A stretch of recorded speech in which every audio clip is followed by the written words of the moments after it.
ఏమనుకోమా బాబాయ్, ఇవి దేవుడి పత్రం వేయడానికి వచ్చారు. నాకు నువ్వు హెల్ప్ చే, నాకు ఒక గైడ్ అయ్యి మాట్లాడుతూ అయ్యావు. ఏమనుకోబాక అనకూడదు, ఇది చాలా గొప్ప కార్యక్రమం.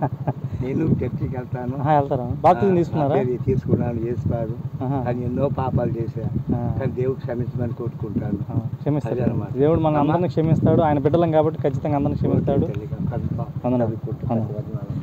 మీరు కూడా స్వార్థ చెప్పండి దేవుడి గురించి కూడా. దేవుడిని తెలుసుకునే వాళ్ళం మనం అయినా ఉండి ప్రతి ఒక్కరు దేవుని గురించి చెప్పాలి.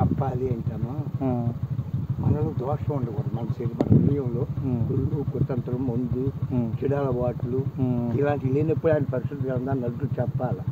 అంటే మనలో ఎన్నో తప్పులు పెట్టుకొని అదే మనం ప్రార్థన చేసుకొని ఆ మలినాలన్నీ తీసేసుకొని మనలో దోషం లేనప్పుడు నడుపు చెప్పుకోవాలి. వాళ్ళు కూడా దేవుడి పరలోక రాజ్యానికి వారసులు అవుతారు. అవును.